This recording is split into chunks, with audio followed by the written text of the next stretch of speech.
¿Qué tal, queridos hermanos? Nuevamente para seguir profundizando en este maravilloso curso de evangelización que estoy seguro que nos está llevando a conocer con gran profundidad a nuestro Señor Jesucristo. Estamos viendo ahora las grandes promesas de Jesús. Hemos visto ya las dos primeras. Jesús nos prometió que estaríamos con Él eternamente, que es lo último que vimos. Nos prometió estar con nosotros todo el tiempo. Pero también nos prometió algo que haría que estas dos promesas se realizaran, que es la promesa del Espíritu Santo. Jesús, antes de partir al cielo y durante muchas ocasiones en su vida terrena, estuvo insistiendo a sus apóstoles de que Él les daría la fuerza de lo alto para que pudieran vivir plenamente todas sus promesas y así ser verdaderos cristianos, plenos y felices, para que dieran testimonio de su nombre y para que estuvieran seguros de que Él seguía a su lado. Esta promesa es la que nos hace, como lo decía hace un momento más, experimentar esta cercanía de Dios. Es la que nos hace capaces de amar, de ser libres para escoger los bienes mejores. Es la que, en pocas palabras, nos comunica esta vida en abundancia de la que tanto hemos estado hablando en nuestro curso. Esta promesa es la que llamamos Espíritu Santo y es, sin lugar a dudas, la promesa más importante y más hermosa que nos ha hecho Dios y que ha realizado en nuestras vidas, pues a través de ella se ha derramado el amor de Dios en nuestra vida, en nuestro corazón. El apóstol San Pablo, en su carta a los Romanos, en el capítulo 5, en el verso 5, nos dice que el amor de Dios se ha derramado en nuestros corazones a través precisamente del Espíritu Santo. Es por medio del Espíritu Santo que Dios nos adopta como verdaderos hijos. De esta manera, la vida de Dios, la vida en abundancia, corre por nosotros. Yo quisiera que abrieras tu Biblia y viéramos la carta a los Gálatas en el capítulo 4, el verso 5. Dice en este texto: Dios envió a su Hijo, nacido de una mujer, nacido bajo el dominio de la ley, para liberarnos del dominio de la ley y hacer que recibiéramos la condición de hijos adoptivos de Dios. Y la prueba de que ustedes son ya hijos de Dios es que envió a nuestros corazones el Espíritu de su Hijo, que grita Abba, es decir, papá. Es decir, a través del Espíritu Santo es como nosotros empezamos a llamar papá a Dios. Es algo que pasa en nuestros corazones, es algo que pasa en nuestras vidas y que nos da la certeza, nos da la seguridad de que Dios es nuestro Padre. Así como Jesús poco a poco, en la medida en que fue desarrollando su vida espiritual, llega a comprender con toda claridad que Él es el Hijo de Dios, así también nosotros, aunque fuimos bautizados de pequeños, el Espíritu Santo, igual que en Cristo, se va desarrollando en nosotros la vida espiritual y podemos nosotros llegar a comprender que efectivamente Dios es nuestro Padre. Y bueno, pues esta es la razón por la que podemos llamar con toda verdad a Dios papá, papito.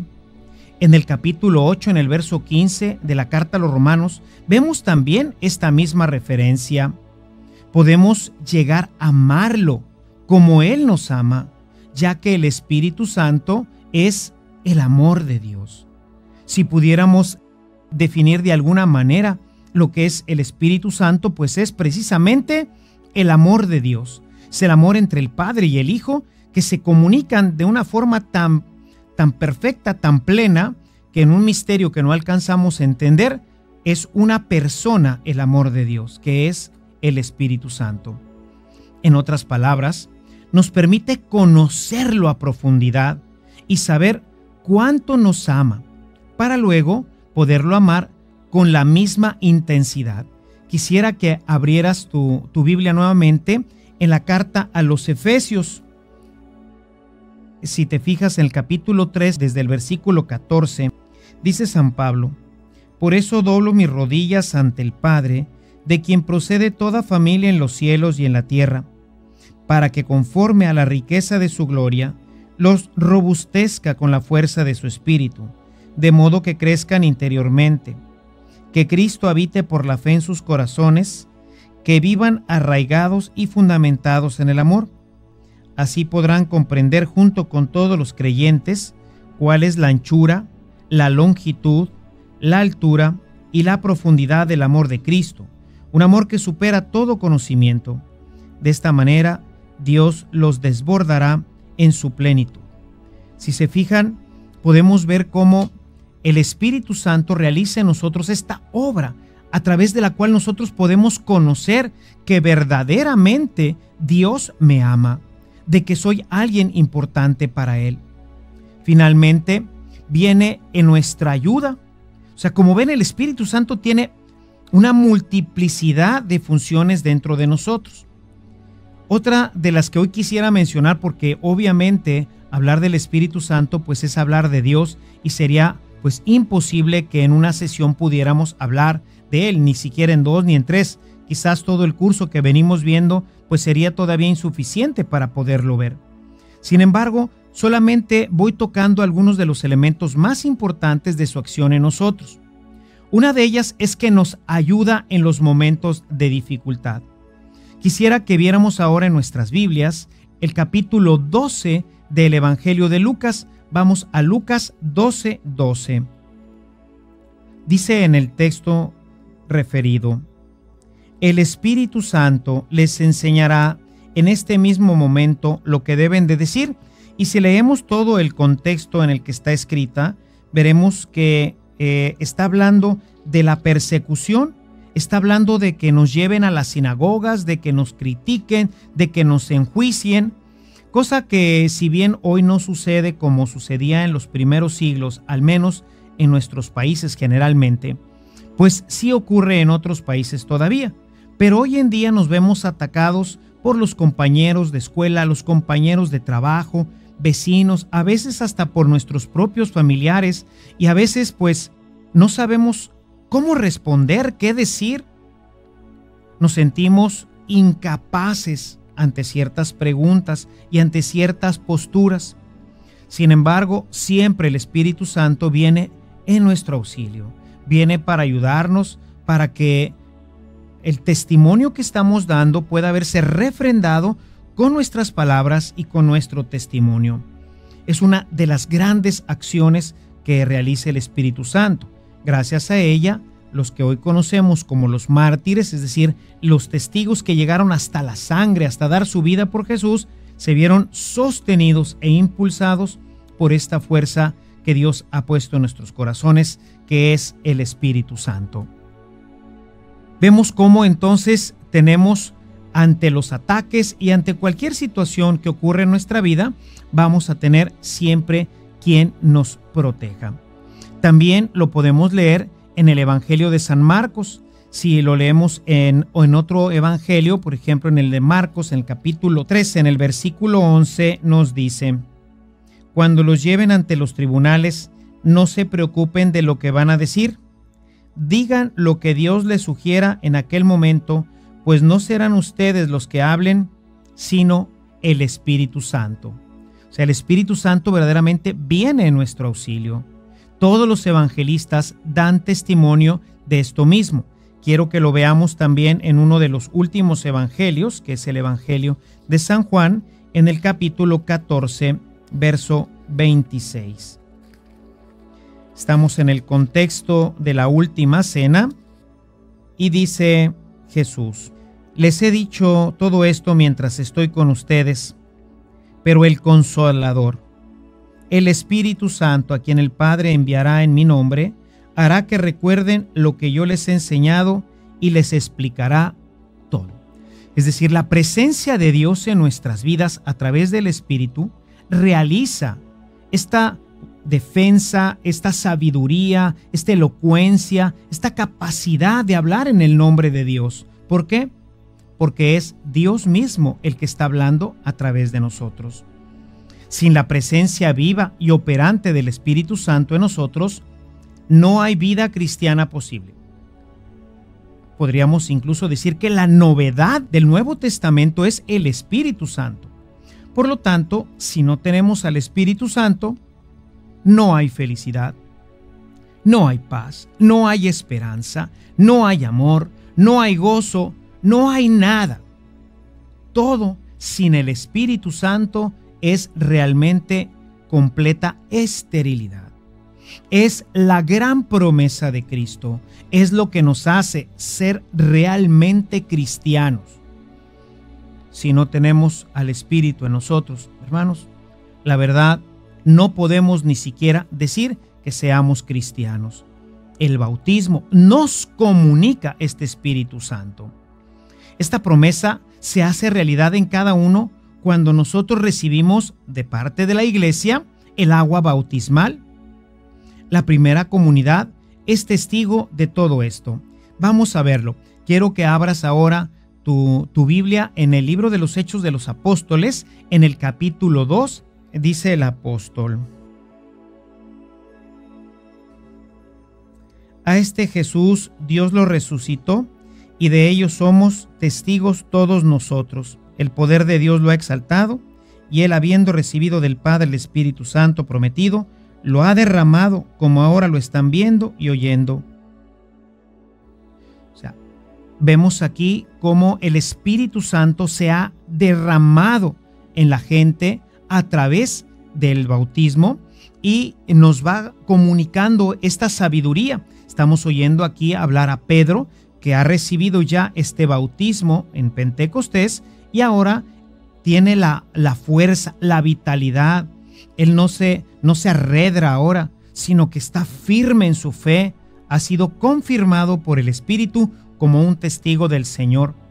En la carta a Tito, en el capítulo 3, en el verso 5, podemos leer lo siguiente: Él nos salvó, no por nuestras buenas obras, sino en virtud de su misericordia, por medio del bautismo regenerador y la renovación del Espíritu Santo.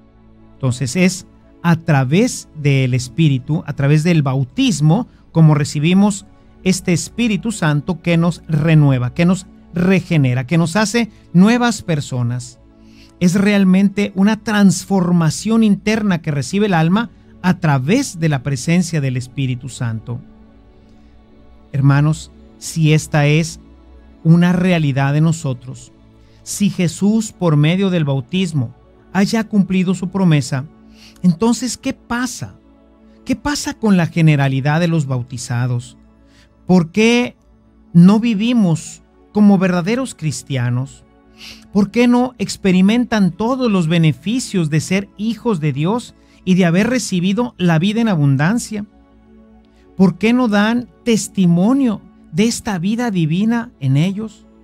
¿Por qué hay tantos hermanos y hermanas que, habiendo recibido esta gracia del bautismo, pues los vemos que viven una vida casi contraria a lo que Dios nos ha pedido?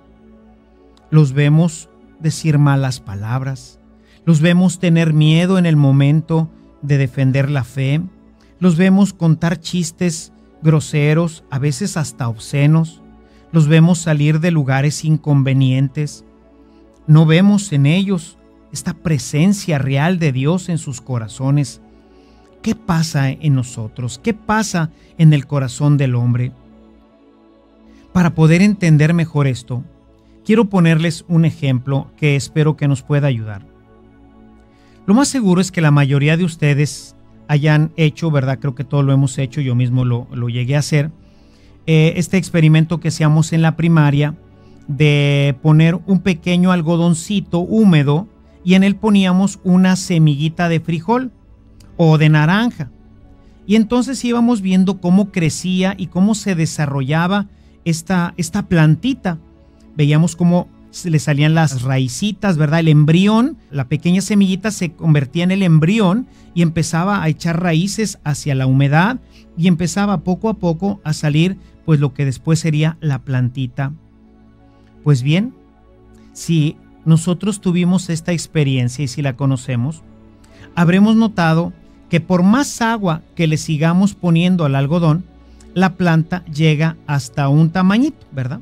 De ahí ya no va a pasar, ya no se va a desarrollar e incluso con el tiempo se va a pudrir. O sea, no es porque le echemos más agua, quizás entre más agua que le echemos se va a pudrir.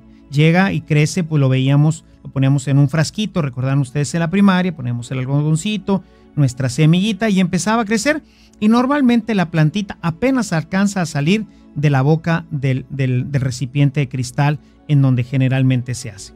Después ya no crece.